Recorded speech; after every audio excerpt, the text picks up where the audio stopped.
Assalamualaikum warahmatullahi wabarakatuh. Hai semuanya, berjumpa lagi bersama saya Eti Nurmala Fadilah.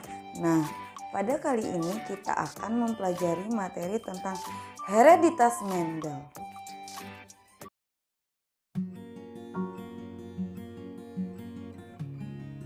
Nah, coba perhatikan, kira-kira ini foto siapa ya?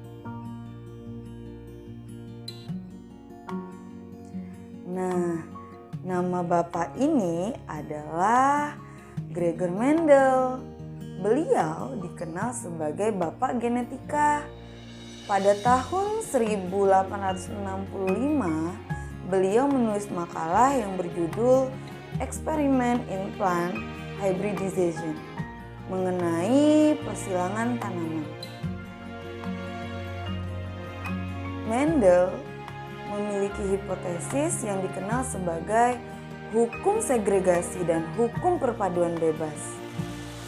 Mendel ini juga mengembangkan teori berdasarkan hasil pengamatan, yaitu dari persilangan tanaman kacang kapri atau nama ilmiahnya adalah Visum sativum L.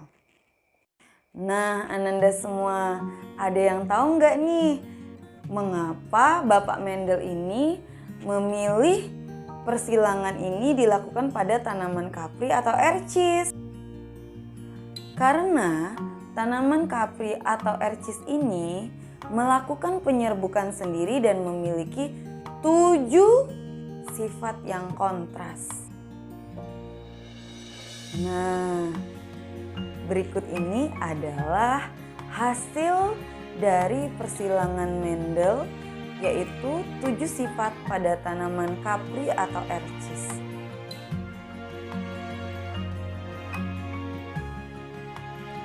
Mendel memiliki hukum-hukum. Nah, hukum-hukum ini dikenal dengan hukum Mendel 1 dan juga hukum Mendel 2. Hukum Mendel 1 ini dikenal dengan hukum segregasi, yaitu pada waktu berlangsung pembentukan gamet, tiap pasang gen akan disegregasi ke dalam masing-masing gamet yang terbentuk.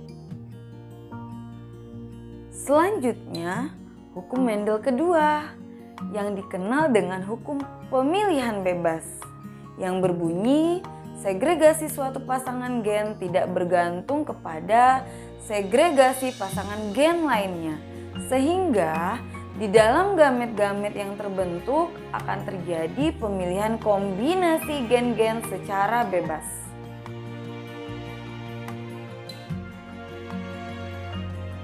Selanjutnya kita akan membahas mengenai perkawinan monohibrid.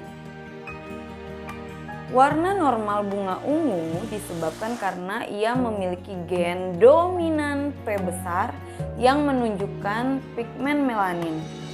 Selanjutnya, alel P kecil dalam keadaan homozigot akan menyebabkan melanin tidak terbentuk, sehingga warna bunga menjadi putih.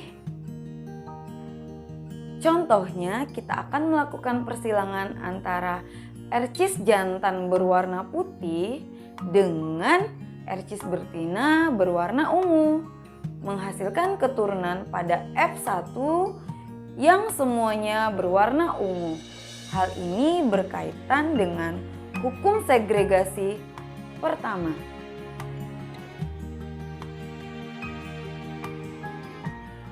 Jika anak atau keturunannya ini disilangkan dengan sesamanya, maka didapatkan keturunan F2 yang memperlihatkan perbandingan fenotip 3 ungu dan 1 putih.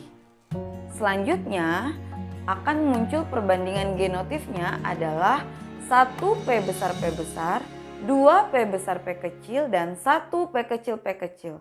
Nah, ini merupakan hukum dari segregasi kedua.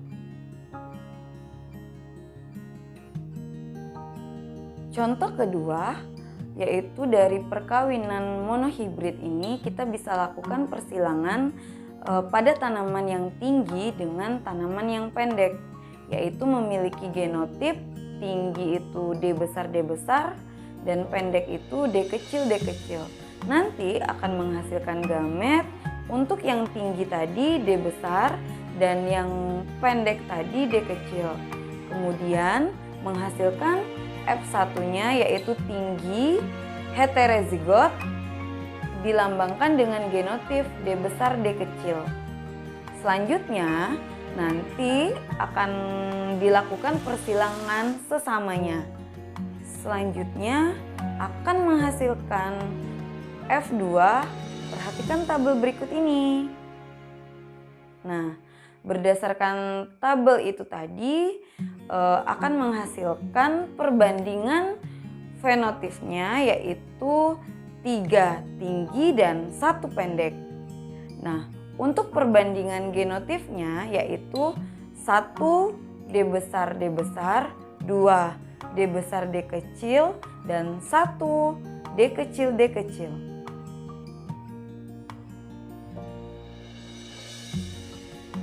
Selanjutnya kita akan bahas materi tentang hukum Mendel kedua. Nah, Mendel juga melakukan persilangan di hibrid nih, yaitu persilangan yang melibatkan pola perwarisan 2 macam sifat seketika.